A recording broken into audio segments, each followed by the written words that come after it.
On this week's episode of the Superhero Show, we'll find out what Joe Locke is up to in Heartstopper, what Joe Locke is up to in Agatha All Along, and if Joe Locke was even born when Spider-Man the Animated Series came out. All of that and more on an all-new episode of the Superhero Show.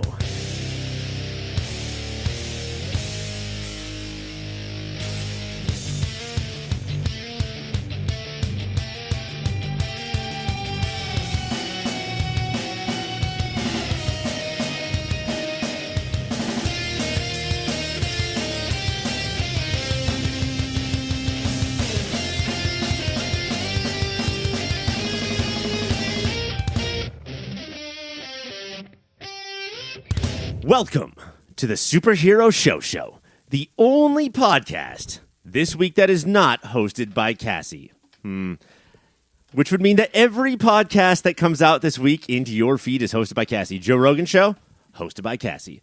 WTF, that's Cassie interviewing Cassie. But tonight, the Superhero Show, the only podcast on the internet that talks about every TV show based on a comic book, at least mentions them. Maybe we didn't watch them, but we're going to mention them, is hosted by me, Ryan, and I have to ask, Caitlin, early predictions, how is this going to go? Ryan, well, I mean, I guess you weren't the first introduced and I was the first introduced, which makes this going to be very good because I think the ones where you're introduced first, those ones, like on my Gantt rating, not as high, you know? Your Gantt rating. So You're saying 99.9% of our episodes are shit that belong in the trash. I didn't say that, but charts. I've heard they work. Charts say that. Do we want to talk about the fact that you put your shit in the trash? Is that weird? Is it? No, probably not. Caitlin, I do have good news for you. Mm-hmm. First of all, so happy to have you here. Yep. It used to be like a boring old thing that we did, but now it's an absolute treat. So thank you for being here. That's what happens. You know, I have to be the dessert. You have to, be hungry all the time and not have your little treacies. So sorry. But now I'm here. So you're welcome. Are you in your advanced age, and I hate to reveal this, but you're 44 now, do you still eat dessert every night? Every single night, actually, for each meal. We have dessertsies after breakfast, dessert after lunch, dessert after dinner, dessert after dessert. That's how I live my life. One dessert at a time. If there's a dessert after every dessert, you're always just eating desserts? Yeah, it's great. Hold on, Caitlin. I'm getting a phone call from Mike and Cassie at the same time saying that we are not legally allowed to do a show that is just me and you. That's bogus. It's bogus, right? Like, it's absolutely bogus. Let's see who they send in. Okay, hold on. I heard the door open. They're walking in. I can hear really heavy shoes, like not just steel-toed, but like steel-footed shoes. Nate is here. Oh, my goodness. It's me, Shaquille O'Neal from the movie Steel. It's me, Nate. I'm coming to you from tomorrow. And what I can tell you is it's still nighttime tomorrow, right now. Who won the election? Your mom. Wow. Congrats, Ryan. First child. I'm first child-in-law. Mm-hmm. That is absolutely incredible for me. My first thing is going to just give so much more of the company, or the country's company. It's a country. Country's budget to this podcast. So I'm going to ask you, like, in a roundabout way. We'll start with Nate and then go to Caitlin. What does the podcast need? Where is the money going to be spent?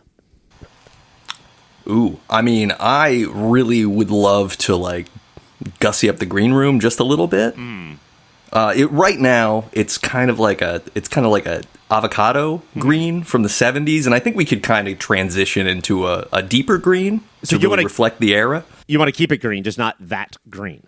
Yeah, no, I look, it's a green room, and Patrick Stewart will break our arms and legs if we change the color completely.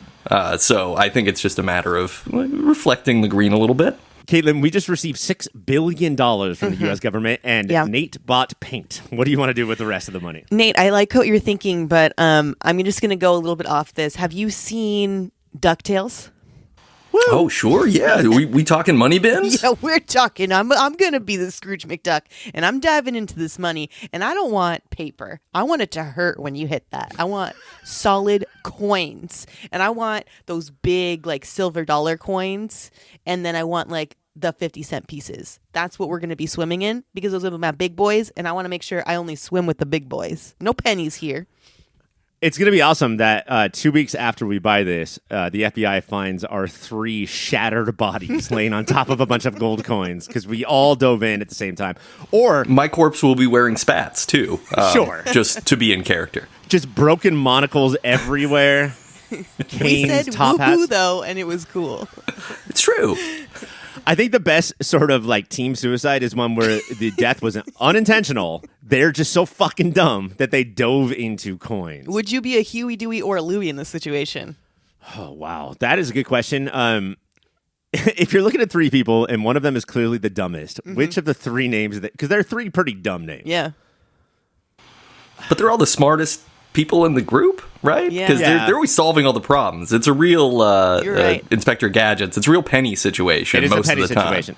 time. We do have, just in case you thought that Uncle Scrooge was the dumbest, we do have a sidekick Launchpad Yes. whose IQ is not in double digits, I'm going to say. No. Like, No, he's a pilot based on John Travolta, so he's not very bright. oh my God, Uncle Scrooge, we got to fly this plane. Caitlin, when you say DuckTales, what do you mean? Like, is this with, thank you, with, what's his name from Parks and Rec? Danny Pudi. Okay, do you Nope. know my DuckTales? Of course I do. That's the one that I grew up with. It is? Yes. That's all. That's the one I know. But then, did I watch the new one too? Of course I did. Well, yeah, that I assumed. But it's so nice that when stuff from my childhood makes it to yours, like that's proving how great it is, right? I mean, money pits, they go far. Yes, they do. Again, I'm going to ask you real quick, Caitlin, before I order this. Can we do paper money, please? Or does it have to be hard, sharp coins? We can have like a little jacuzzi of paper money. How about that? So then you can do like laps in it. Sure, dive in head first to that. Yes. It is 4 feet deep, still a shattered body. So no matter what. And all the paper money's on fire because it's a jacuzzi, so Yeah. it's going to be hot in there, but it sounds nice. Guys, we have such a huge show tonight. We're going to talk about the Penguin. We're going to talk about Agatha all along. We have the penultimate part of the Spider-Man season that we're in, Daddies Don't Forget, or whatever it's called. But before we get to any of that, Heartstopper's back. On the season 3 premiere of Heartstopper, we catch up with our favorite couples, Darcy and Tara. Guess what? They've moved into each other, and Tara needs some space. Elle and Tao, they're having a summer of romance. Isaac, he's asexual, but he doesn't want to explain it to anyone. And Nick and Charlie. Charlie wants to tell Nick that he loves him, but he's too scared. Nick doesn't feel the same way. Taste buds, I ask you this. How warm were your bones after this episode? I will say first that towards the end of season 2, I was kind of winding down with Heartstopper. I was like, did we get to all the plot lines? Premiere of season 3, guys, I am back. I'm so happy to be with all my friends again. I feel like this is one of those kind of shows where you don't have to, like, there's going to be bad things that happen, but you know it's always going to be okay. And I like that about this show. It's like one of those comfort shows where you can keep going to. It's like, yeah, they go through some hard shit, but at the same time, we get a whole episode where they go to the beach and get to hang out and just be kids and have fun and be in love and watch it. And it was very beautiful. And I love this episode.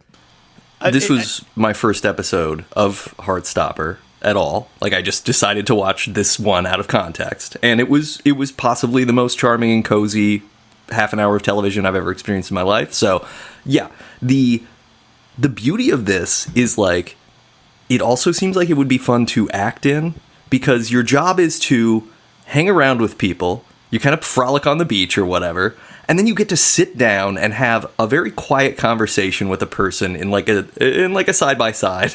Like, it's not even a lot of coverage or anything. You're just like, we're just getting to know each other. It's just so comfortable. Everybody feels like they're comfortable, and so it makes you comfortable, too.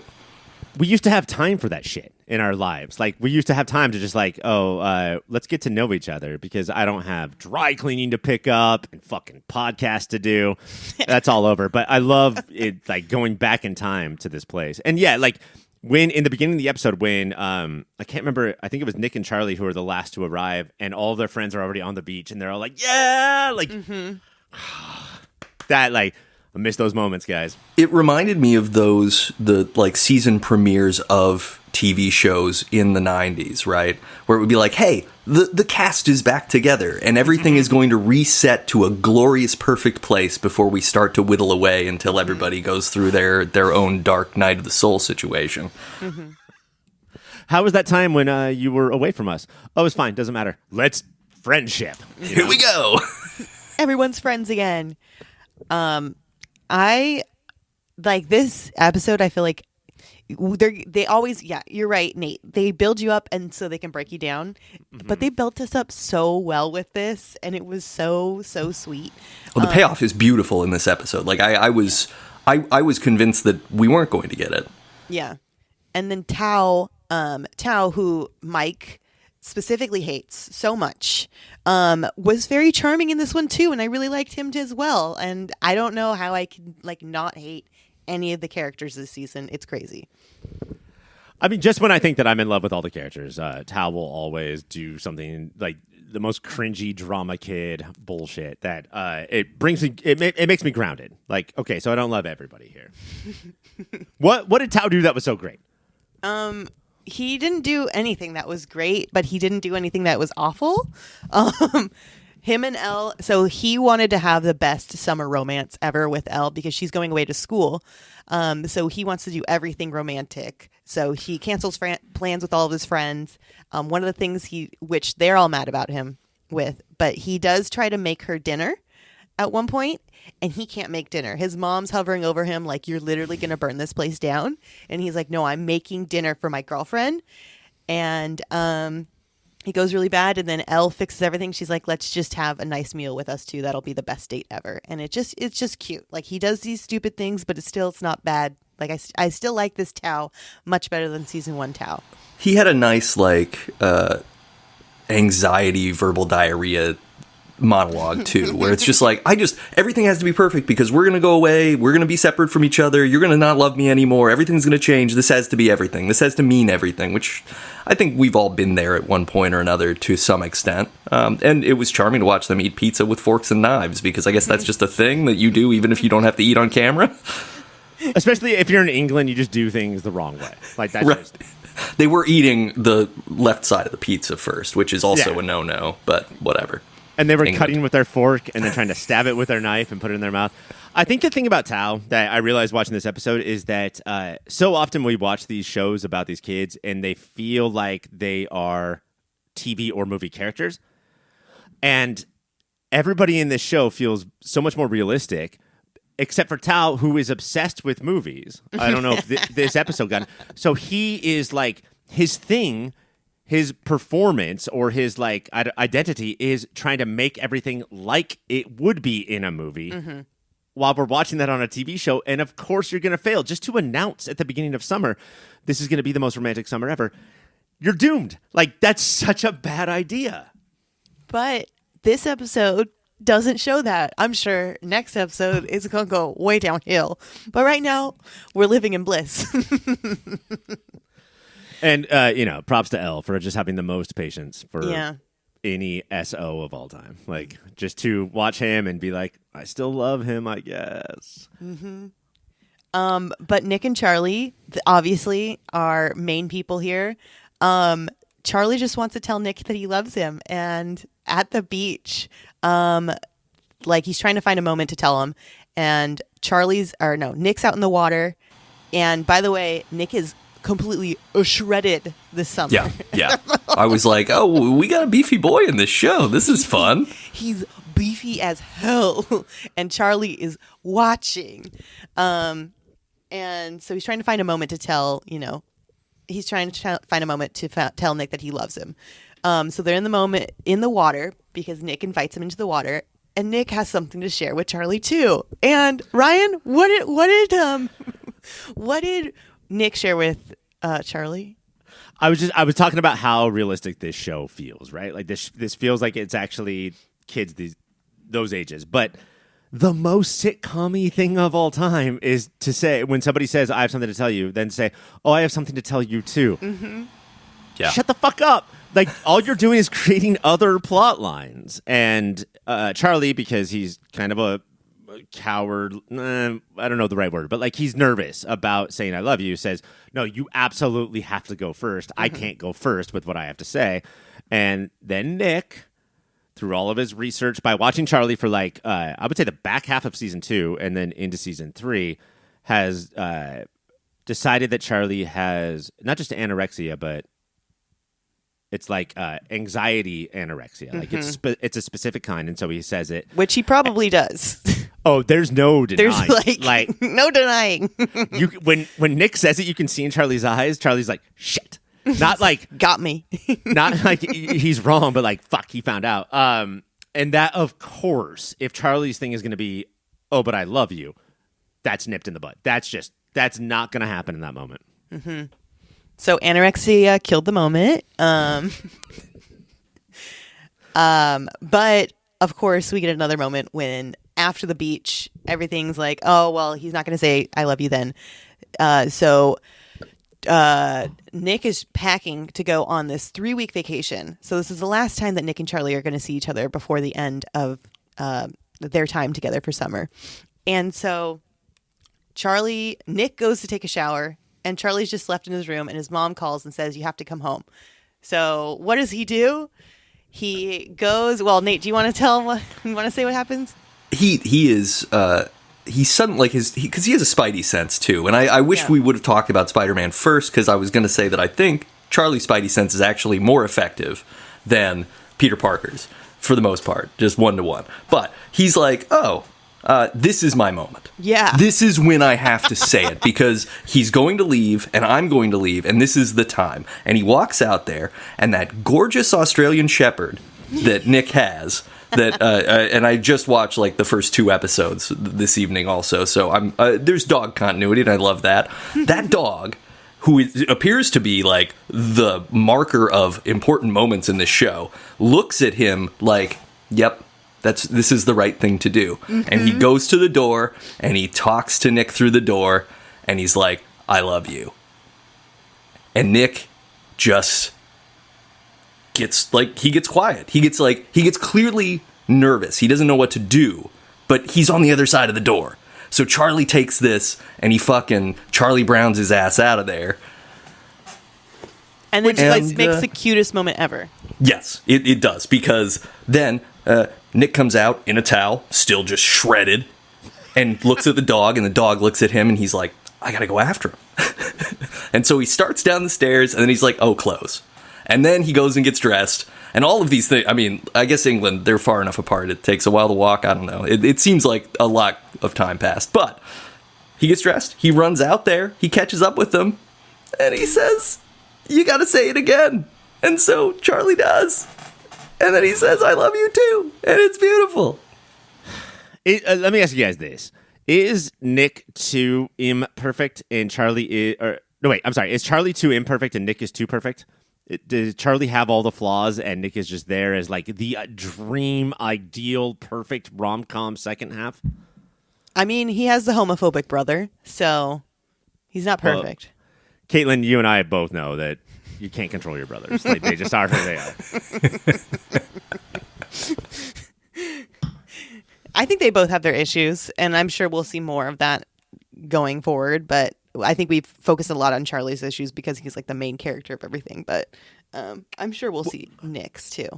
It does make sense too, because like we have seen Nick in his family, like the brother that you mentioned, but Charlie has the spotlight here because he refuses to deal with it, right? Like, and Charlie doesn't understand that part of having a Nick in your life is when they see you in major trouble, they're going to bring it up and they're going to do research and they're going to like figure it out because they love you, not because they're judging you, you know? And Charlie has always had this thing of like, I want to be seen exactly how I want to be seen. And that's just not how real life works. It's a good show. Yeah, it's a really good show. There's a couple, I wanted to talk about the the anorexia of it all, and then who was the friend who's always reading? Caitlin, do you remember his name? Isaac. Isaac is now asexual. And I think that for the back half of the second season, I was a little bit like, oh, you guys are just spinning a wheel of teen issues and talking about it. But watching this episode made me realize that that's what the shows of my youth did, is like, these are these issues that are going to fill out drama because drama needs issues, but with a fourth of the characterization and the three-dimensionality of characters. You know, I was being an asshole in the last part of the season because this episode sort of revived me about how like deep this show can be. It feels like, and again, I've watched like 3 total episodes, that there is there used to just be a very special episode of 90210, right? And then, Donna would get thrown downstairs or something, right? And we would talk about abuse. This is like every episode is a very special episode. Every episode is, and not like, I don't know, like issue episodes, issue movies, whatever, that kind of coding. But it is just like, I don't know, there is so much of that surface tension to everything that everybody's going through. Mm-hmm. And when they don't reveal themselves, it doesn't feel like an episode of Three's Company where I'm not going to reveal my secret just so we can get to 22 minutes. But instead, it's a very naturalistic, like, this is fucking hard, bro. My favorite part of the episode is Isaac being like, I'm going to come out as asexual eventually. I guess I will tell the rest of my friends. It's not that I trust them or don't trust them. It's that, like, I don't want to explain the verbiage. Like, I don't want to define all these words. And that's something that all non-straight people are just like forced to do, is like, if you're straight, you don't have to say to your family. I never had to say to my mom and dad, guys, I love putting my penis in vagina. Like, I didn't have to confront them with that, you know? But like, if you're not that, then like you have. There's always a day to do it. I'm just saying. It's always up This is to the you. moment. Yeah. It's your responsibility to explain every single part of you, you know, if you're not straight, to like all of your family and friends and say, like, here's what all of these words mean. Like, why don't we just not ask? Like, who gives a shit? Yeah. Yeah, I thought that was really elegantly written because that scene is just so like, I don't want to have to explain myself to people. Right. And that's fair. Like, you shouldn't have to all the time. Like, identity shouldn't be something that you're constantly having to explain to other people. The ideal, right? The ideal is we accept each other as entities without needing all of the shit all the time. But I don't want to sound weird by accident. I did love with the anorexia thing that Nick, solemn after mentioning this, goes into the water inside an inflatable, delicious-looking donut. And he is sort of floating in isolation with the very thing he just brought up, which is like, this is a food problem, and I'm alone in the ocean with the food problem that I brought up.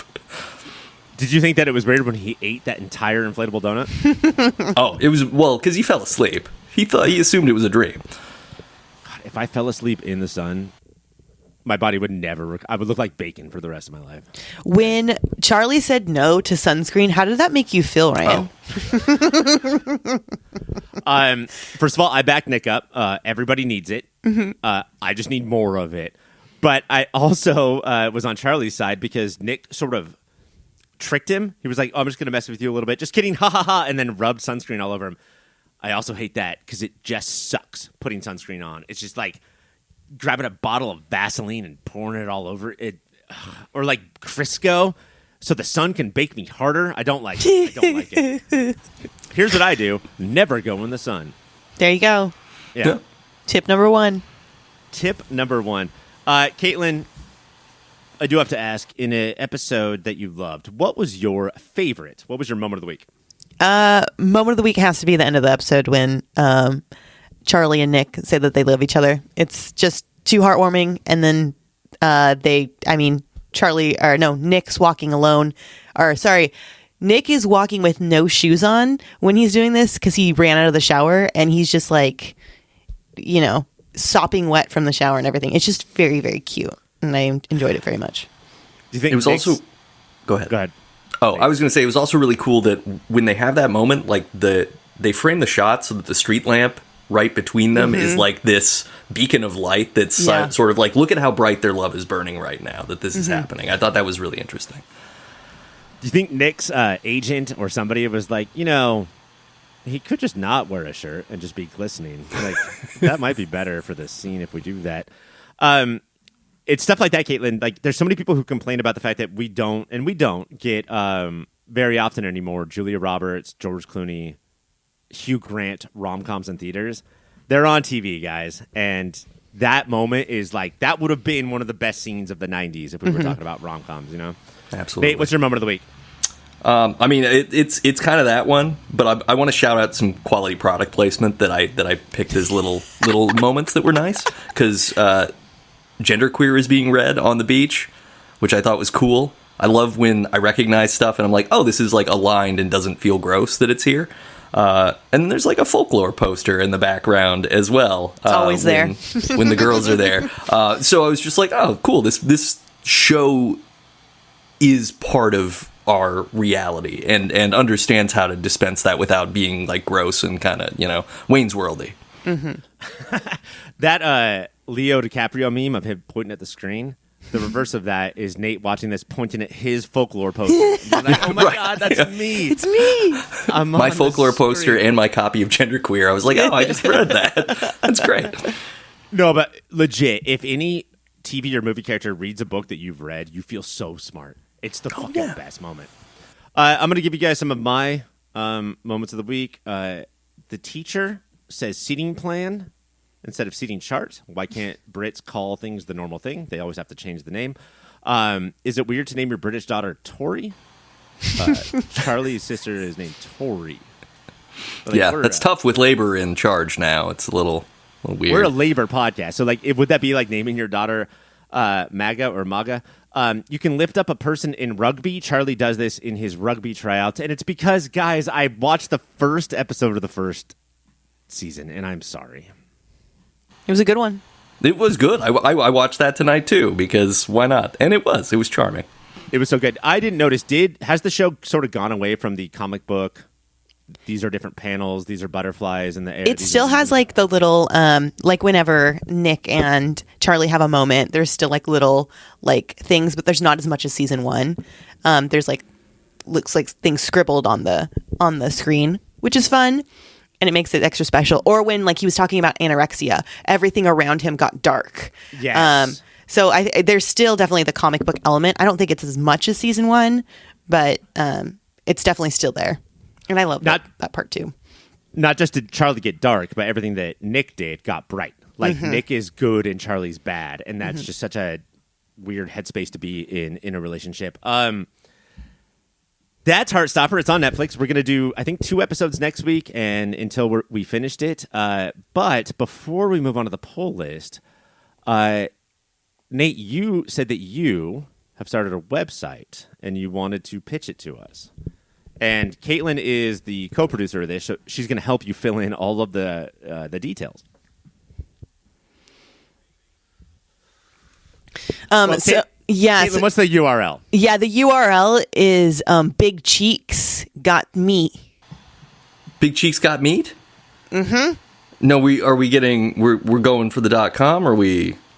Sorry. Oh, you know, we actually did get the .gov. Yeah. Oh, we got the .gov. Great. Perfect. Yeah. Now we have to make sure that we are accessibility compliant by next year. So I think that's just priority one. Of course. I'm going to write that down for you guys so you remember to do that. Thank you, Ryan. So on our website, so Nate and I put this website together with our incredible idea about sweet cheeks and meat, which I love meat being specifically the meats of bacon. Mm-hmm. Sure. Yeah, rump. You want to get into that rump, I want that good rump, and that's why sweet cheeks and meats are where we are at, and it's not what you think, Ryan. It's not like a meat seller. We're not selling meats. We're selling pictures of the best meats. Yeah. That look like you could bounce a quarter off of it. Oh, do you want to take a peek at a jowl? We've got jowls too. We got them. Yeah. We got a whole bunch of things here. Lots of JPEGs. I'm on the website right now, and I have it's not launched yet, right? Because you guys don't know about Cybersprout yet.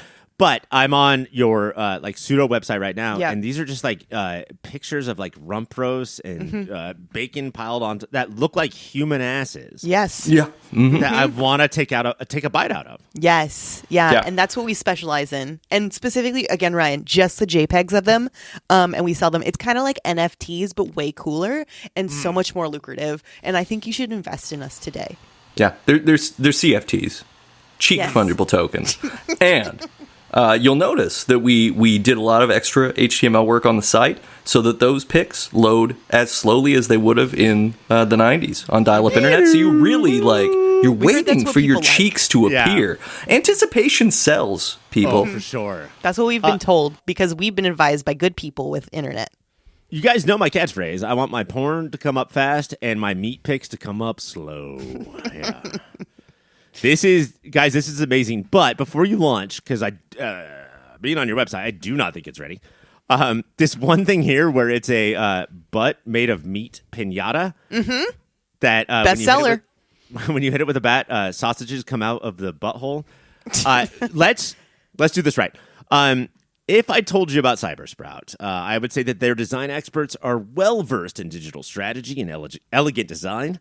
Combining the two masterfully. Working hand in hand with you, Cybersprout focuses on collaboration and goal-driven design to help make sure your website reaches the right customers.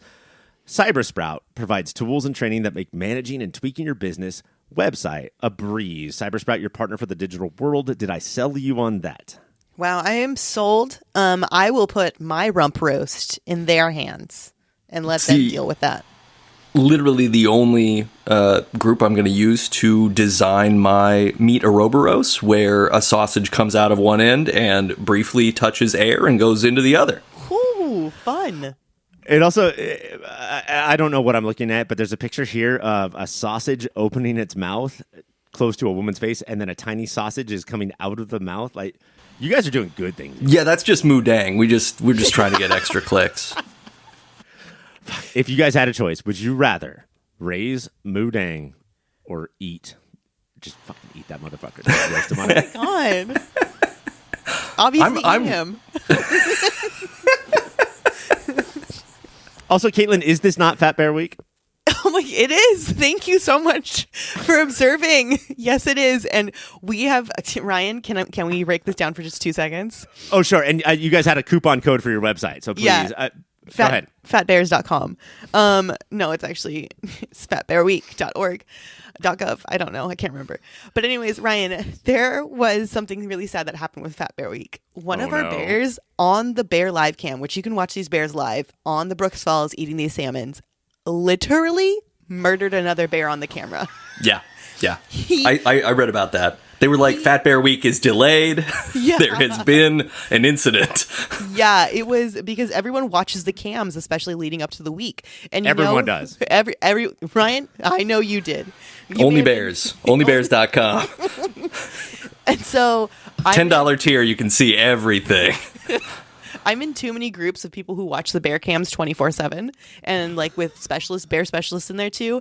And how morbid it was coming into that group when the bear had been just murdered was very sad. So I'm glad that they're doing it justice and giving us a little bit of delay because RIP 402.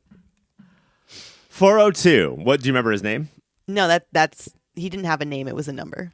I thought all the fat bears got a name. Not all of them. 747 was, Bear Force 1, but Otis was 901, but like not all of them have names. Dude, you talk about this like old men talk about the MLB. Like you're like, oh God. This is my I remember Super when Otis Bowl. hit 650 in the 1977 season. What if Tom Brady all of a sudden murdered someone the day before the Super Bowl? This is what happened. Were you talking about Ray Lewis in the Super Bowl in the 2000s when someone was murdered right before? Nate, I don't know. It's all right. We don't know either. It's all alleged. NFL players get headaches during their day job and then go home and murder people during their night job. But I can't believe that some mom was like, oh my God, Madison, come here and watch Fat Bear Week with me. And then Madison just watched some bear get the fucking, like his gut ripped out. Teachers put this on. So like school classes. Imagine being in a class and watch. This is like watching the towers fall. Yeah, we had the Challenger when I was in elementary school. I had towers. I had OJ, so Okay, OJ. there it is. Wasn't that like 98 or something though? I feel like I No. watched OJ too. No? Okay. Wait, when was the verdict read? I don't know. I remember the Bronco. Back to Fat Bears. We never found out who did it. I don't understand why the verdict's relevant. I imagine that because Caitlin says they don't have names, but I just don't think that she's into it that much anymore. I do believe that OJ Bear killed Nicole Brown Bear on screen. And everybody watched it. Guys, we have to take a break because the pull list is up next. Spider-Man is later. But until then, how about some Agatha and Penguin? Now it's time for the poll list, where we talk about every other show that came out we talk about most of the shows that came out this week. The non-zombie shows that came out this week. Let's start it off with The Penguin. On this week's episode of The Penguin, Oz makes his move on the eye drops, and everything goes haywire. He dances on a tightrope for an hour, eventually convincing everyone that he's innocent. The big moment of the episode is Oz and Sophia Falcone bonding a little bit, and I do feel like that now they're finally laying out the course of the rest of the season. Taste Buds, ask you this: what do I make of their budding relationship? I assume this is the How I Met Your Mobster beginning, right? Very good, Nate. She was in that show. She sure was. Also, She's also this generation's Shelley Duvall. do you think so? She's got big eyes. She looks scared all the time, or some other form of like, I've smoked too many cigarettes and I'm ready to fight. If that's the case, Christina Milioti, please don't make a Stanley Kubrick movie. It's gonna fucking fuck your brain up forever. It's gonna be really hard too, because he dead. Yeah. Just stay away from any director that like abuses you. Actually, that is a message for all actors and actresses out there. Nate, what do you think of the Sofia Coppola? Nope. Sofia Falcone. That's a different director. Sofia Falcone. Yeah. Sofia Falcone character so far. Do you think that she is a good antagonist / adversary / I don't know, cohort? I feel like she's. I'm waiting for her to turn into something more interesting than where she's at. Like, she's gone from sidelined because men in everything but Heartstopper that we watched all suck. And so it's just like, okay, cool. She gets kind of batted around and toyed with the way a cat might toy with a mouse, including by her therapist, which was unnerving to watch the groping occur. But I think she could turn into something interesting. It's like she's got the like what's going on behind the eyes thing, where I'm like, is she gonna flip and become the antagonist to Oz, right? Because we're in a world where nobody's good. So is the maybe morally good person going to be the antagonist to the chaotic neutral character of the Penguin? I hear what you're saying, and my issue with shows like this is that if nobody's good, then it was compelling, and that's sort of what I'm struggling with right now. Yeah. Caitlin, do you have 100%. Do you have anybody who like you could see getting nominated for an acting award from this show?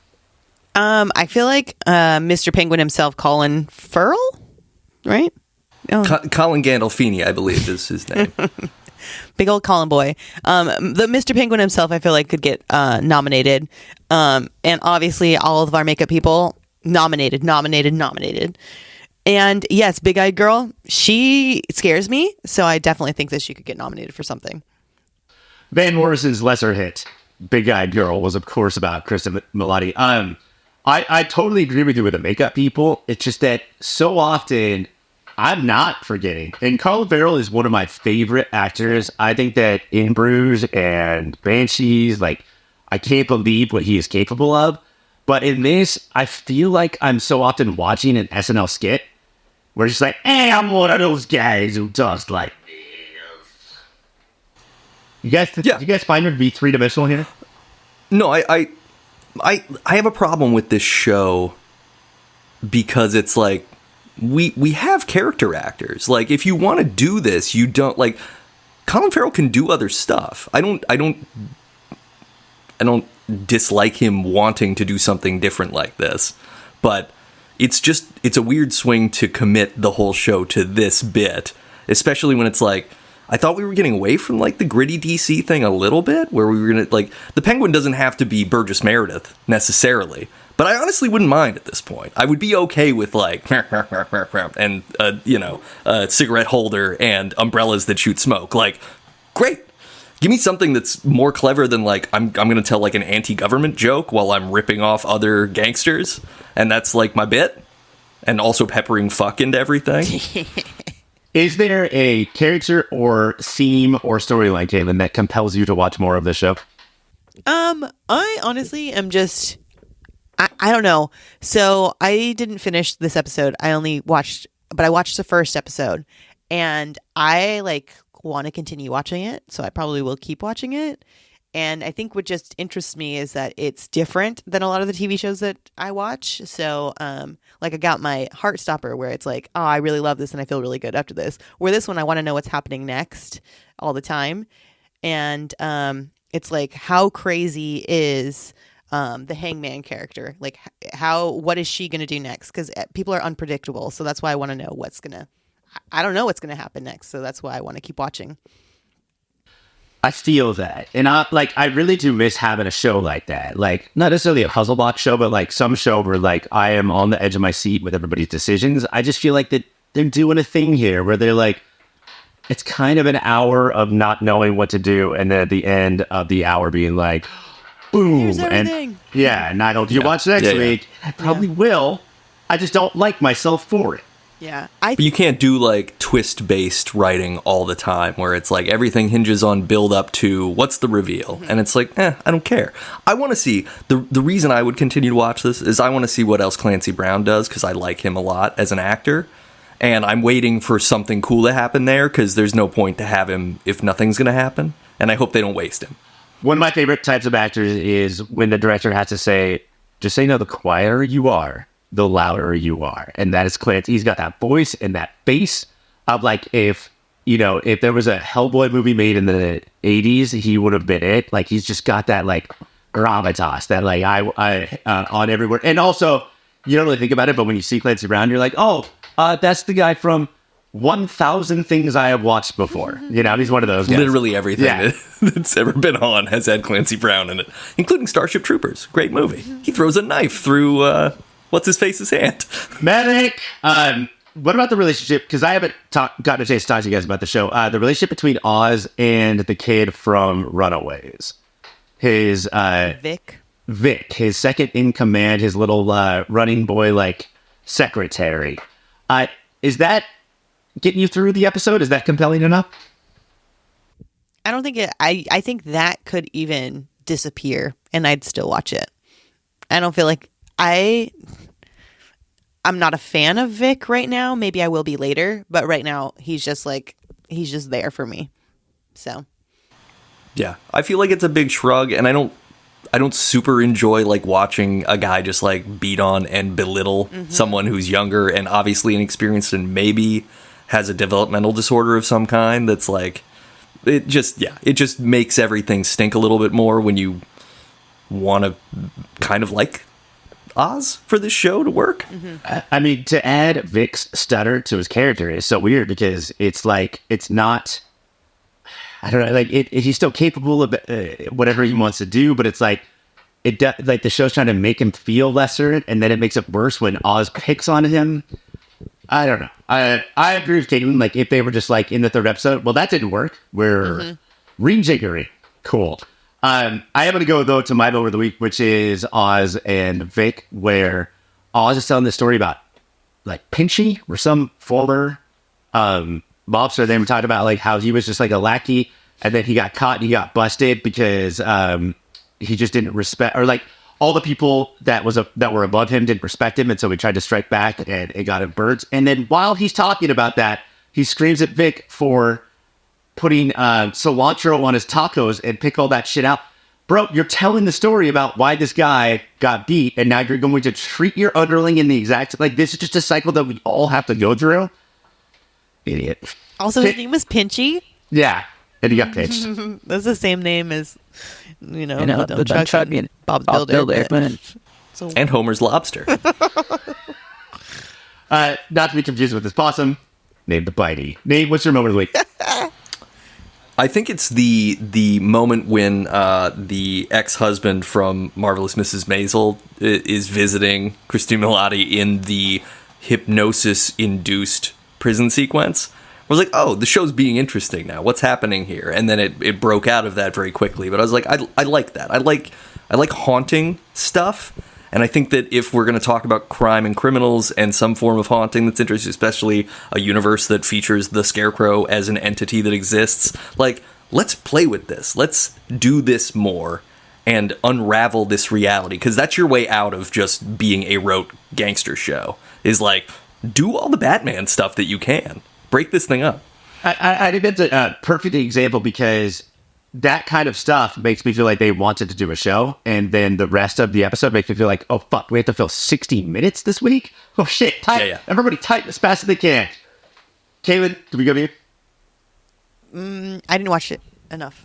Enough? No? Yeah. Okay. The Penguin is on Sunday nights on HBO, which is like the premiere spot of TV, so good for the Penguin for landing that. On this week's episode of Agatha All Along, the coven buries Kitty Foreman, only to have April Ludgate join their coven. They make it to another house, but instead of being a waspy dream house, it's a recording studio from the 70s. Taste buds, I ask you this. What did you find scarier? The disgusting fucking ugly-faced, horrible winged demon that they have to kill with music? Or, according to the internet, the time where Aubrey Plaza runs her finger up Catherine Hahn's leg real quick? What? It really depends on who you ask that question to, what their answer is going to be. It was so naive of me. I thought everyone was going to be like, oh my God. But of course, the internet. That thing was fucking terrifying. The curse. It looked like a plastered nightmare. Like someone made it in clay class. Then they put it through paper mache. They painted it, then dipped it in tar, and then painted it again. And that was your curse. It was a thing of nightmares. Honestly, what it reminded me of is I will take my 3-year-old, because I'm an idiot. I will take my 3-year-old into Spirit Halloween stores. And what I see is the worst Halloween decoration of all time. Like, it's not scary or cool at all. And what she will see is this dripping, winged, awful-faced beast. That's like, and for a Disney or Marvel show, that was kind of scary. I thought it was really effective. I've been watching a lot of like Mike Flanagan stuff as part of the spooky season rotation, and I was like, yeah, no, this is right there. I was really happy with it manifesting and being as gross as it was, because it was like, oh, this really lines up with the incredible shoulder scarring thing that they were doing too, that was also pretty gross and looked really painful. If you stab somebody in the stomach, I'm like, all right, like, that's gross, like, that sucks. But I have no experience with that. If you have somebody's skin ripped off their shoulder like that, that sucks. And I honestly was trying to figure out something that was grosser or scarier in the history of the MCU. Nah, fucking demon. I didn't fucking like it, guys. It was like more practical too. It didn't seem like they used too much CGI in that. So I think that's what also added to it. And yeah, it did look like a paper mache thing, but I do think that even made it more terrifying. It reminded me of, like, I've seen very few horror films because they scare me too much. But there are some where they bring out, you see like the actual like demon. And it's something like you can think of in your dreams of that. It's like that scary. And like, this was it, a paper mache nightmare. What is scarier, Caitlin? That demon or a 70s version of the Witch Ballad? Oh my God. Another jam. I think every episode is just going to have jam upon jam. But yeah, no, I love that one too. Can you wait for the like 2000s? They walk into the 2000s house and it's like Skrulex's version of the Witch Ballad. They just walk out to it. There's just wubs all over the place. Love it. I love that. It's the 2012 version. Let's get it. I'd take it too. What I like about this show so far is that it's fully convincing me that it's not going to end with a sky beam, and maybe it's going to, and I'm going to be bummed out. But right now I'm like, oh, this is like a show with all women leading it, and it's about like women's relationships and women questing for power and all these cool like emotional beats. I mean, the curse is such a cool thing to play on. It's another kind of haunting. It's the things that we hold ourselves back with. And it's like, okay, cool. This is going to be like, is this going to be a deeper psychological unraveling thing, or is this going to go cliche Marvel at the end? I don't know. I hope not. Of course. And I think, like, we talk about this every week, but one of the things I'm a sucker for is, like, in the first part of the show, they talk about how all of the things that the three of us know about witches, pop culture witches, are wrong. Like, oh, people think that we do this and this. But then at the end of the episode, Catherine or Agatha tells Teen, what's the thing in his mouth again? It's not a spell, but... Sigil? Sigils can't be defeated, they can only be broken, or whatever. That's fact. You already declared this was not fact, but this is I love that shit. Like, tell me the roles. Sigils break when they're no longer needed. Right. And so that means nothing to me in my real life. But you're setting up the stakes for the rest of the episode. Mm-hmm. I do have to ask, though, it is like podcast requisite to ask, the fact that we've now had a couple episodes in a row of, like, they find a house, they go in, they're different costumes. Are we seeing, like, is the pattern of the show bothering you guys? No, I don't think so. I think I like it because it's not like, I know in WandaVision we had something similar with the time periods. Like, we would go into that and the costumes would change. The TV genre would change. And this one, it's doing something similar, but at the same time, I feel like there's reason for it. So I understand, like, every single time we're going to keep changing, and it's fun enough where I like it. If we were to do season 2 and we did the same thing again and we weren't on the road and there was no reason for it, then I'd be like, okay, why? But no, I feel like there's reason and it's fun, and I like all their costumes and seeing what happens, what's going to happen next with their costumes. Yeah, I agree. I think it's also a thing where I'm fully prepared for them to abandon this idea in another episode.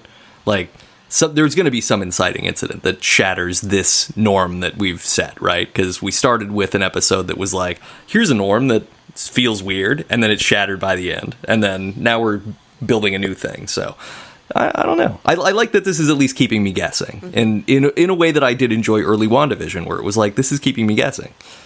We don't know what next house they will walk into. So that's a thing. But, like, also, like, expectations are meant to be built. Right, we expect them to watch in a different house next week. So, like you two were saying, they can be broken eventually. So, yeah, I think I'm super down with the show, and it's fucking weird. I think that Aubrey Plaza is doing brilliant work when she, when somebody asks if she's the Green Witch, and she says, "I am the Green Witch, but in the most demonic Nightmare Magazine voice." That's kind of the weirdness. I think that I was missing the weirdness from Marvel, specifically Marvel TV. You know. I think Audrey Plaza is perfect, and I would never have guessed her to come into the MCU like this, but she's so perfectly weird for everything. And then the added relationship with Agatha, love it.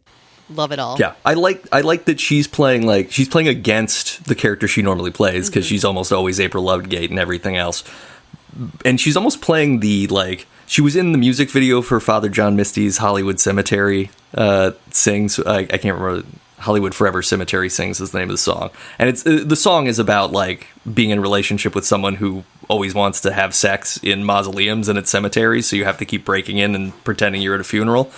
But she plays, like, this kind of unhinged, kind of dirty, kind of frazzled energy, and I think it really works in this.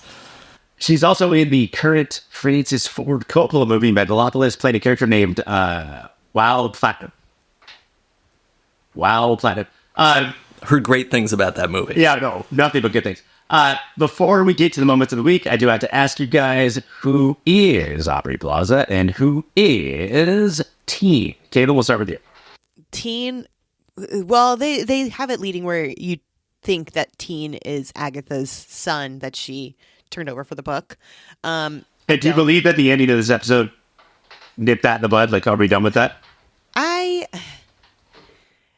I feel like he can't. I don't feel like he's her son, but I feel like there is some sort of other connection where it's like he's like a spiritual nephew or some sort of connection to her. I feel like there's that, but I don't think that he's actually her son. For Audrey Plaza, I think this episode at least made it clear that she was the person who took the child and replaced the child with the book, Agatha's child. Which, is that true? I think so, but I don't know. We'll see. Nick, I'll give you the answer. Teen, when you pull the strings off of his mouth, when he can finally talk, he says, I love Dick. I love him. I don't care that I have an eating disorder. Charlie. But what do you think of Aubrey and Teen? Who are they? My guess, I'm sort of thinking that maybe Teen is actually Aubrey Plaza's kid, and that Agatha gave up her lover's child for the book, and that is this great betrayal, and everybody is still in this kind of glamoured, weird zone. But I mean, Aubrey Plaza wanted to kill her anyway. So I think that we're like dealing with a will they, won't they that is hinging on this thing that maybe they've both forgotten, or they've forgotten that they, because of the sigil, like they can't remember what they've forgotten. Right. That was new information this week too, is that who makes the sigil, they can't do anything, but also forgot that you made the sigil. Yeah. I do know who it is. I'll take you guys off air. Moments of the week. Caitlin, what do you got? Moments of the week has to be, you said that, and I was like, wow, everything in my mind just left. No, it was when the rock ballad, when we're hearing that, and then I forget the name of the girl who's singing, the fire witch. She just at the end stands up and she's like, I'm standing up to my demon, and like the demon's on her back as she's like finishing Alice? this song. Alice, yeah. And it's just like such a cool moment where she's destroying her demon as she's also destroying like this beautiful song. It was great. It was great. I loved it. The girl who climbed down a hole to go into a new world and meet interesting characters. Her name was Alice, and you forgot that. Nate, what was your moment of the week? No, it's that. I am a huge sucker for, like, if we're going to have a musical triumphant moment, that the crescendo of that is the character who has to break through their barrier just starts playing harder and fucking goes non-perverted Huey Lewis on the, or not Huey Lewis, yeah. Whichever, Jerry Lewis, yeah, there we go. Yeah, Huey Lewis can be as perverted as he wants. He's got us a new drug, we're fine. But yeah, just full on Jerry Lewis energy, and it was really it was just really cool. I don't know. I love being moved by those sorts of moments where I really feel like, oh, this episode's getting me. Like I've been interested, now I'm feeling the feel. And I think that's the thing about this episode, is that like everybody's like, well, I sort of believe this is true, blah blah blah. But what the writer and director knew is that if music comes in, we will all be with you. Like, it doesn't matter. My actual moment of the week is that Catherine Hahn, the actress, or Agatha, the character, took lead despite Patti LuPone being in the covet. Broadway superstar is right there to sing the song. Catherine Hahn's like, da-da-da.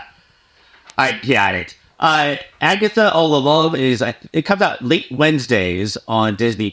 When we come back, it's time for Spider-Man, the animated series.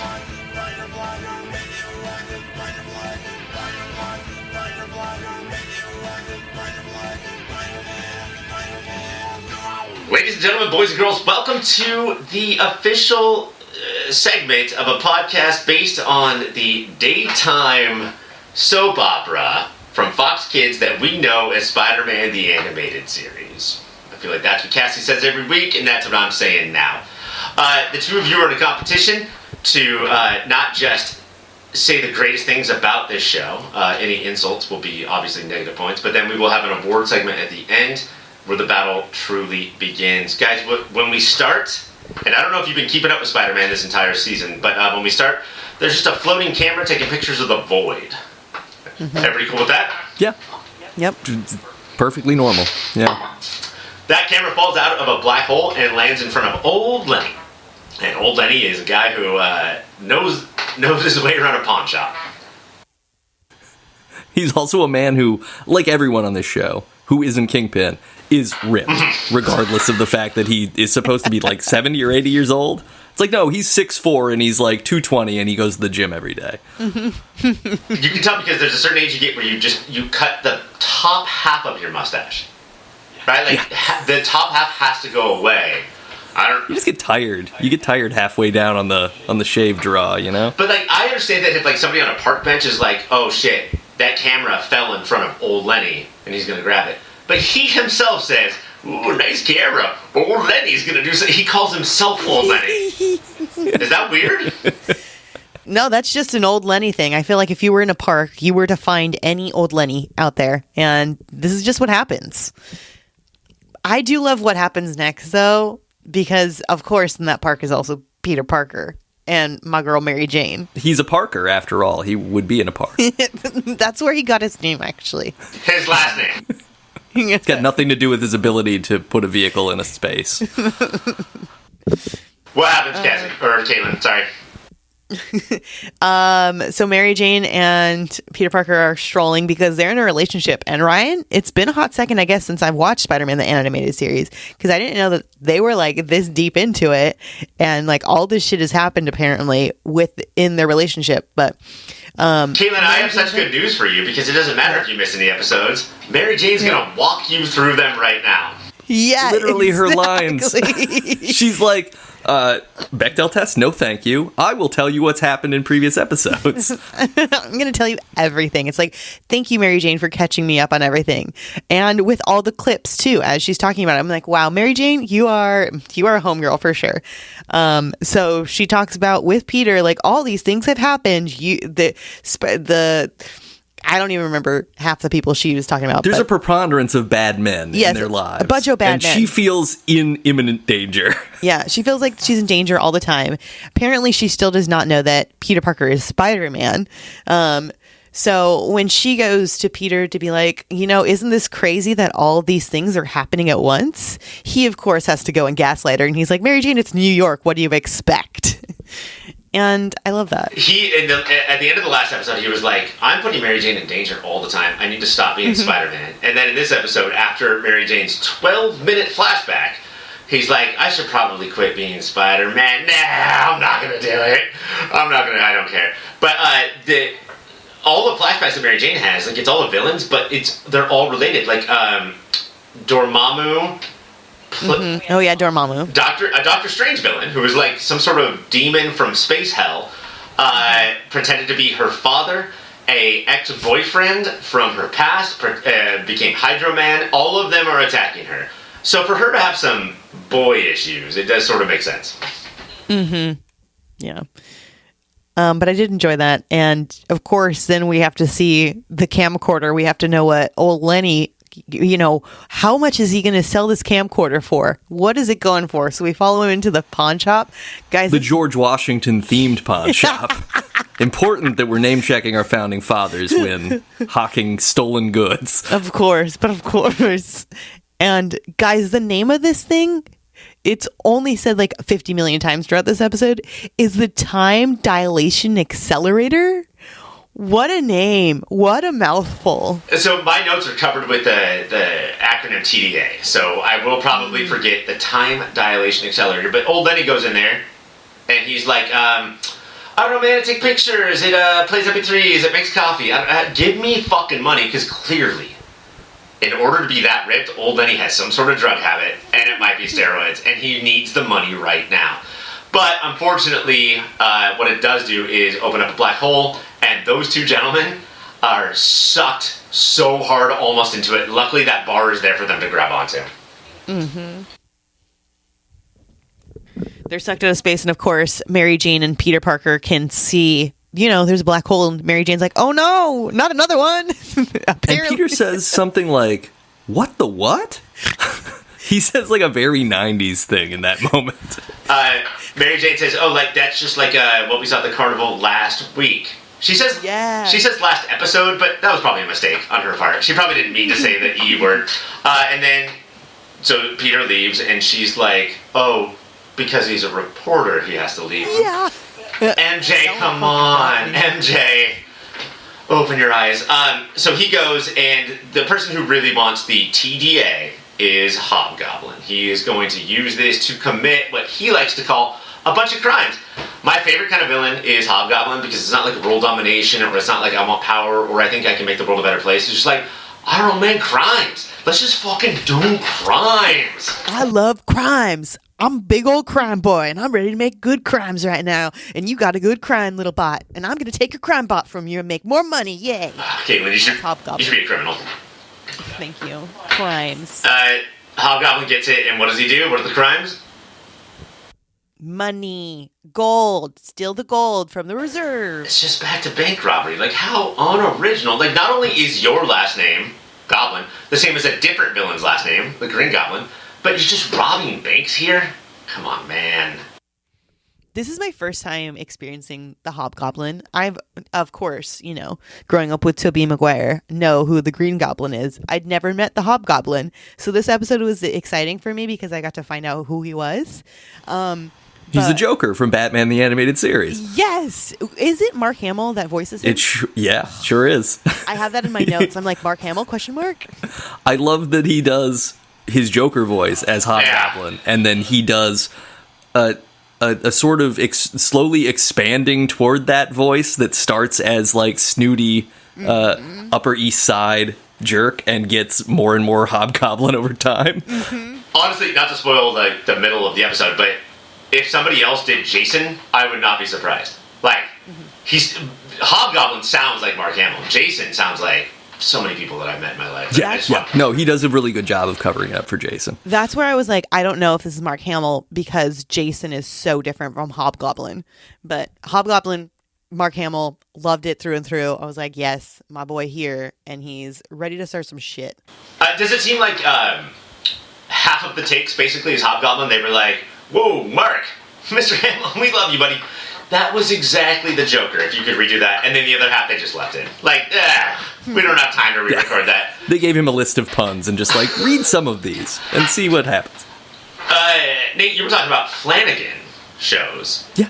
Mm-hmm. Hamill is in the Flanagan troupe. Sure is. Are you surprised at, like, his acting prowess now at this point? That you've seen him be in Star Wars and be like, well, I don't know, because the farm, I have to clean the farm. I mean, he was really good in Sleepwalkers, the Stephen King movie, so I don't know why you'd be surprised that he's delivering on late career antics. He's also in Wing Commander. 3 video games he was the star of. Man, he was affordable. There was a time where he was affordable. You know, you got cachet and no need to cachet the checks. Okay, so everybody's going out of these black holes. I'm sure these black holes will last forever because it's the TDA. Spider-Man webs Hobgoblin, and Hobgoblin's like, this motherfucker, I'm so sick of him, and cuts it, and Spider-Man in the air has to say, no buildings around, it's time to experiment. Yeah. And he makes a parachute. A parasail, in fact. And it works. It immediately works. It's fine. How awesome would it have been if he had the parasail, shot a web down to a boat, and was just like, $50 an hour, who wants to do this? God, this is just Stan Lee writing of like, we can't just assume that he would make a parachute. He has to say, I've never done this before, but I will experiment and see if I can make a parachute that will help me safely land in this disgusting New York River that he does 3 other times in this episode. Yeah, he does a lot of sullying in this episode. Alright, so Hobgoblin starts to create Caitlin's dream. He is basically building a silo full of very hard, sharp money that he can dive into. But it starts to run out of battery. He goes back to some janitor or somebody at kingpin.com, and he's like, I can't do this anymore. So he has to confront the Kingpin and say, hey buddy, I need new batteries for my machine. Can we work together? Give me the juice. I don't know, are you guys ready to go into, you two, specifically going into Kingpin's building and be like, hey man, you want to do a thing together? Should we collab? I mean, Two-Face is already there, so it seems like it's fair enough. Nail. I did not follow who that character is, but he is modeled exactly like Two-Face. Yeah. Other than he has a claw foot. Nate, I'm going to be very clear here. Marvel has invented every idea, and if it seems like DC invented it 50 years before that, that's wrong. They still copied it from Marvel. That's why I was very confused. I was like, that's Two-Face, but is it Two-Face? But I didn't, I was like, Mark Hamill. And it's confusing about Marvel's Two-Face because half of his face is fucked up, but his suit is all normal. Like, half of that suit should be messed up, right? Yeah, at least, like, flip the color palette. Give me an inversion. So the two villains meet, and Hobgoblin's like, I got the TDA, you got the battery power. Do not know why Kingpin has the battery power, maybe because of all the vats of acid that are in his lab, as everyone has. So they make an agreement, but the cool thing, my favorite thing about bad guys, is the second they are 1 foot away from each other. They're like, oh, I'm gonna fuck that guy over so hard. Which I think after this, is this where we have Peter and Mary Jane going to Felicia's engagement party? It is a formal wear, fancy ass party of just people announcing that they were engaged. Which Felicia, we know, she rich, she come from money, and she apparently married a rich boy too, Jason. Or, I'm sorry, engaged to rich boy Jason, who has this snobbiest voice. I just hate these high society soirees, don't you? But Felicia loves them, and I think she's dashing. Well, what is this, toilet paper? I only wipe my butt with lobster. Pinchy. They do such a good...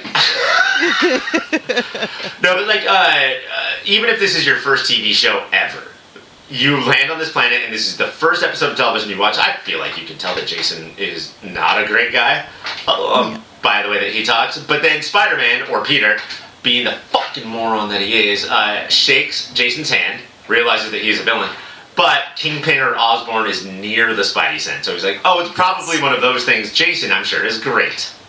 And J. Jonah Jameson shows up, and he's like, oh, wait, maybe my spider sense is tingling because my boss is here.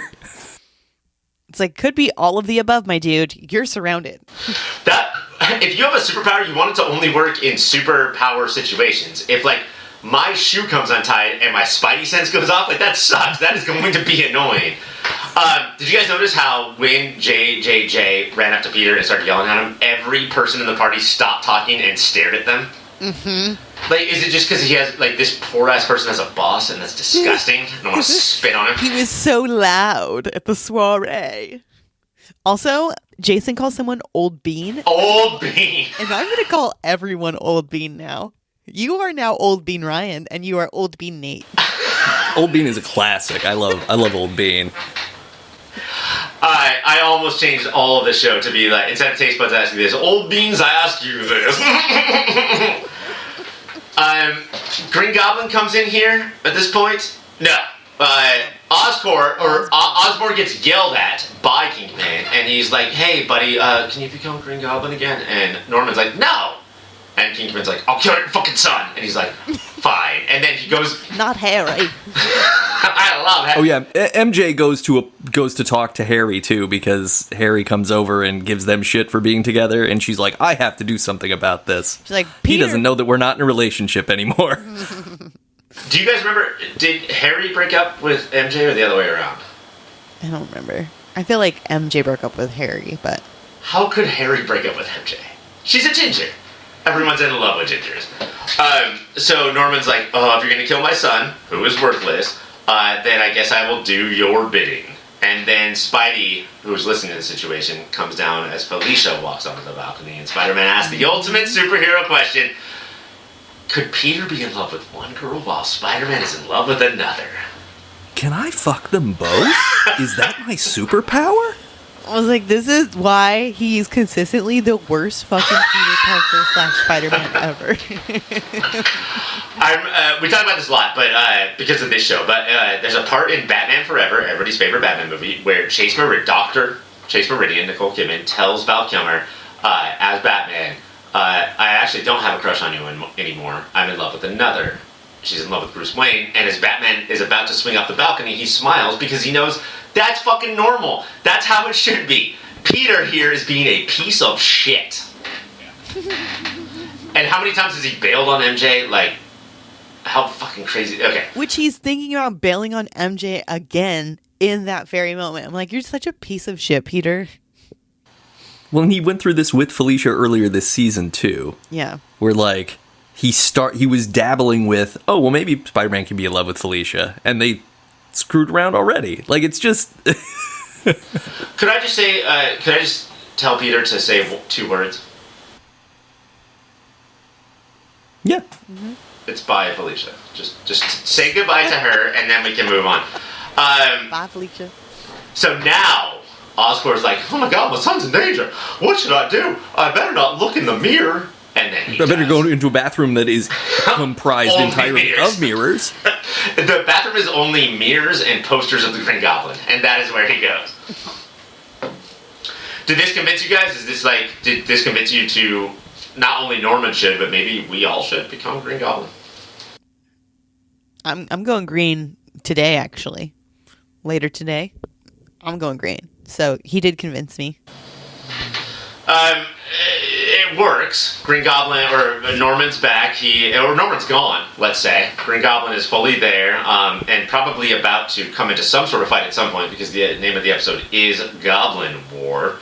And everybody meets at Fisk's office. Hobgoblin and Kingpin watch the two thugs go into the room full of gold. Spider-Man stops them.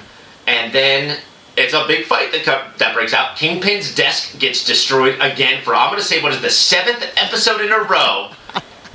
This motherfucker's IKEA bill is out of control. And then Green Goblin comes in and fucks everything. Is it good Goblin War?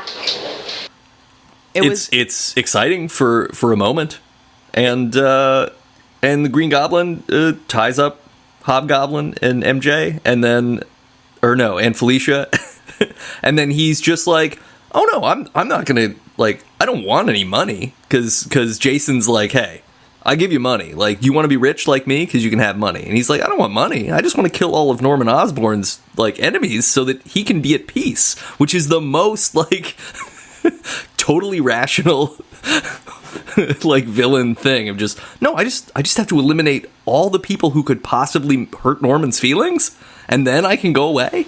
And maybe like the most accurate psychopath serial killer motivation of all time. Like, yeah. Okay. Like full on, just like protective, like, oh, I have idded my dad complex onto myself. I will protect myself at all costs. Weirdness, yeah. Dudes will get a Green Goblin persona before go to therapy. They're all fighting, and then I forgot to ask you guys, what is Felicia and Jason tied up above? Where does Hobgoblin's glider fly directly into? Remember? No. The vat? A The vat. It's a vat of acid. You can't tell a story unless there's some sort of vat of acid. Spider-Man's about to fall in the vat of acid, and Green Goblin saves him. And he says, like, no, I want it to be slower. But really, what he's worried about is that what if he goes in that vat of acid and becomes an even stronger person? Because you never know what a vat of acid is going to do to you. Like, it might make you have more muscles. He's going to grow 8 legs. Like he did that one time, actually. He's already done that. Can you imagine looking in the mirror and being like, again with these 8 legs? How am I going to hide these? We did miss the moment where Felicia discovers that Jason is Hobgoblin by snooping around the house that they're going to move into, and she's like, oh, this room, I'll paint this room, and then she knocks on a random bookshelf and is like, oh, that's hollow. That's hollow, She yeah. wants to get rid of books. Yeah. Specifically the books that do make up a fake door. And I mean, to her, it probably looks like a load-bearing wall. So she could have torn down that house. But earlier in the episode, Jason's like, well, Felicia wants to redo the east side. And then she's walking around the office and she just knocks on some books. And when she opens it, and this is what I love, Jason. This is how you be a villain. The first thing you see before you even get into the headquarters is a like mannequin with the Hobgoblin costume that comes out. Like, yeah. Presentation is so important, and you have to have that costume be front and center. Mm-hmm. And then, of course, after our Hobgoblin display falls down, the real guy is right behind her, and she's like, oh no, Hobgoblin! And we find out it is Jason who is Hobgoblin, and the reason he does do it is because crimes. Yeah, he loves being rich, and he's got all his stuff, including her, because of all of his crimes. And that's what he says, and it's beautiful. He's like, I have this house because crimes, I have you because crimes, I have everything because crimes. But the fact that they're never specific about, like, robbing banks, or drug dealing, or fraud, or, like, it's just crimes, man. I had to do crimes. Like, you got crimes? I'll do those crimes. And somehow Green Goblin figures out Hobgoblin's headquarters, and so he heads there. Hobgoblin's surprised, like, how did you know who I was? Of course, because Green Goblin's like, well, I created you. Why would you think there was another villain with the last name of Goblin unless you were my son, and you are? And so they fight, there's a tete-a-tete, and then once Felicia finally gets a moment with Jason, and this is not just my favorite part of the episode, this is my favorite part of TV history, she says to Jason, did you ever love me? And he says, oh, I love parts of you. I loved your wealth and... Your refinement? He says, I loved your refinement. Of all the crimes you could commit in New York City, that was the fucking number one right there. There's a big battle, blah, blah, blah. Spidey and Felicia hang out on a rooftop. I believe, based on this conversation, that Spidey has decided that he's going to leave Felicia to her own druthers and maybe just be with MJ. And then Green Goblin, who walked into Limbo, knowing that there was no more battery in the TDA, said my other favorite line, I'd rather be in Limbo forever than be defeated by you. Mm-hmm. And he winds up at Oscorp, and then everything's back to normal. Yep. I do think it's funny that before that happens, Peter says, I'm going to destroy the time dilation accelerator. He says, I'm going to destroy it. And then all he does is, like, web it onto the ground fairly gently and then go, like, mission accomplished. Fucking... Looks a little sparky. Aircraft carrier banner flies down. He's like, we did it, people. And then Green Goblin just picks it up and uses it again. He's like that friend that, I don't know if you guys have ever had this friend who's like, one person says, I'm bored, and he hands you a Bud Light. And the other person says, oh, I'm super depressed. And he just hands you a Bud Light. And I think I'm getting a divorce. Just hands you a Bud Light. Like, it's not a one-stop, problem stopper, Peter, to just throw webs at shit. Guys, ultimately, what else could we expect from the penultimate episode for the season of Daddies Do Bad? We do have to get to awards. I'm going to start with the most New York, or I Heart New York. Nate, what do you got for that? It's that random kingpin handyman that is the mole that's working with Hobgoblin, who's just like, hey, I'm a tough Brooklyn guy. What can I do for you? You're the Hobgoblin. And he's like, I need more batteries. Yeah. It has no context for anything. He's not a character that comes back. He has no relevance, but it's like, oh, we gotta have a tough guy in this show for a minute. Hobgoblin goes to leave, and the guy's like, I fold my pizza in half. That's how I eat it. It's like, great. Okay. Yeah, it's too thin. You can't eat it the long way. Gets grease everywhere. Caitlin, what's your I Love New York moment? It has to be the moment where the glider, the Hobgoblin is on the glider just flying through New York, and we happen to see the Twin Towers. And I think that's the most New York thing. Does the glider hit the first tower? We never see it. So it could happen. So it could happen. I have no choice but to give Caitlin 911 points for that. Yes. Never forget. Never forget the night Caitlin got 911 points. Caitlin, what's your web zinger? What's the funniest one-liner? The web singer, it has to be when Peter absolutely gaslights Mary Jane, saying, hilarious. Things always happen in New York. It's not just because you're dating Spider-Man. It's because you are living in New York. I feel like that's another I Love New York one, too, because people in New York are just like, they'll see, like, aliens just fucking become Dalmatians that all kill each other. They'll be like, hey, New York, am I right? You know, Nate, it happens all the time. Nate, what's your web zinger? I'm going to go with, I think the Green Goblin says this. Might be Hobgoblin says this. Whatever. A goblin says it. So many goblins. Says, what's the matter, Spider-Man? Losing your grip on reality? When he's being pulled off the ground into the black hole. And I was like, 2 puns in one line. This is great. Alright, I'm going to give Nate 500 points for that one for a couple reasons. One, it's how much Hobgoblin laughs after that. And then, even though it's on Disney Plus, it cuts to commercial, and when we come back, Hobgoblin is still laughing at his joke. Yeah, and that's he's very pleased with himself.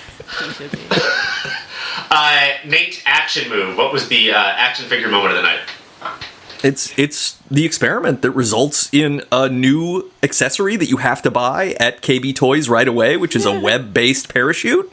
Absolutely. I thought you were going to say KB Toys now has black holes that you can launch and ditch school from that. All right, web parachute. Caitlin, what do you got?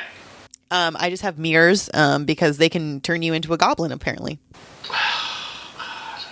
You guys ever looked into a mirror when you're dreaming? Never. So You can't do it. You die. That is 500 points for Green me. Goblin is what happened. Caitlin, what is the most 90s moment of this episode? It has to be when there's like this thing that falls out of space and it's futuristic and something that aliens use and it looks exactly like a fucking camcorder, Ryan. It's a camcorder. Not just a 90s camcorder, but like late 70s. Like these writers were like, this alien is so advanced, it dropped a 70s camera out of... Yeah, that's fucking 90s as shit. Nate, what do you got? Mine also has to do with the tools of video and photography. It's very 90s for J. Jonah Jameson to show up to a party to be like, shouldn't you be developing photos for the newspaper? Shouldn't you be taking like clothespins and hanging up Polaroids or whatever they do? That's very good, but Caitlin's going to get 200 for that one. We do... Is it just Cassie now? Compliment Cassie. Nate, are you ready for this? Yeah, I think so. Okay, go for it. Okay, so I'm going to go with this quote pulls directly from the engagement announcement scene. But MJ says, I'm going to play both parts here. So we're going to do a thing, and I'm going to talk to Cassie even though she's not here. So it's going to be like, doesn't Ryan look radiant? And then I would turn and say, maybe to you, but I'm talking the most beautiful podcast host in the room. It's pretty good. Caitlin, can you do better than that? Wow. Yeah. I think I can, actually. Hey, you old bean. There you go. Yeah, that was for you, better. Cassie. That was for you, Cassie. Okay. You old bean. Now I'm trying to imagine if Cassie was called Old Bean or the most radiant woman in the room, I think that she would prefer Old Bean. Caitlin gets 500 points. Yes, Old Bean. And Nate, you have 1,200 points. Caitlin, you have 1,411 because of that 9/11 thing.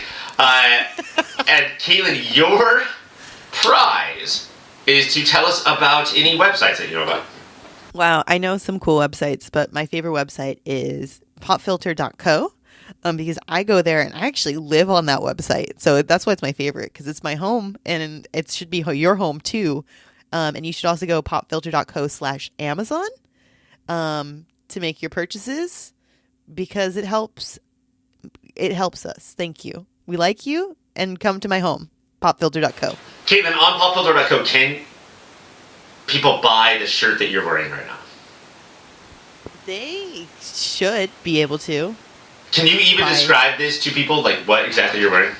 It says certified Mervin's boy, and then it says it's not Christmas at all underneath it. And so those are 2 lines of text, and in the middle of that is a dinosaur. It looks like Rex from Toy Story, and he's just like has his arms crossed. He's like, he's a certified Mervin's boy. If you're out there trying to find a place where you can't buy the single greatest t-shirt of all time, go to popfilter.co is basically what Caitlin is saying. Nate, besides the Superhero Show, can you give me 2 podcasts that people should listen to?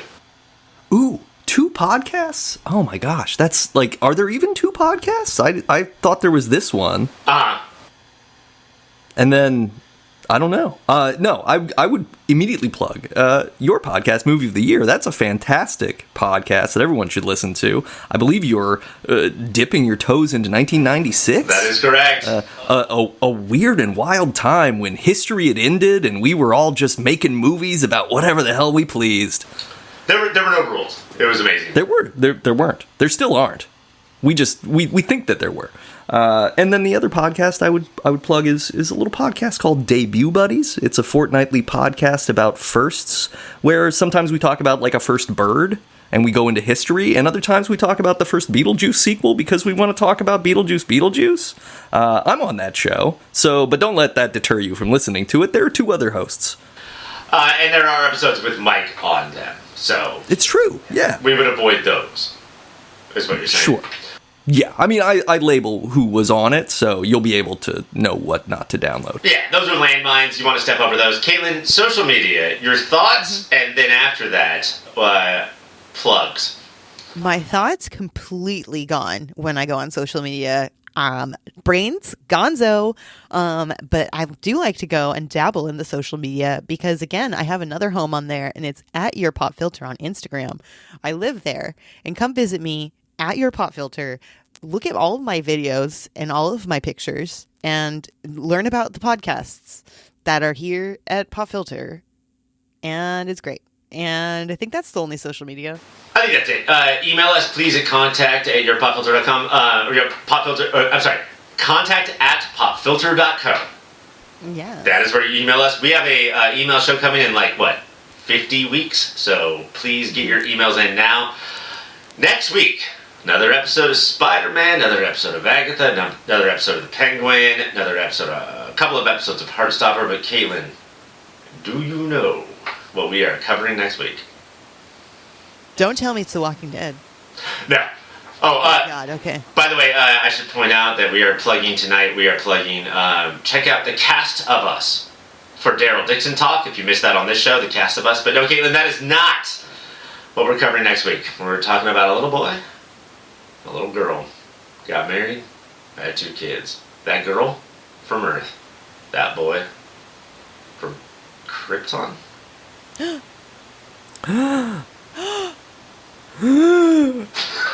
Right? Yeah. Is it time? It is time. We are about to begin the end of the CW era with the premiere of the 4th season of Superman and Lois next week. Are you going to be here, Caitlin?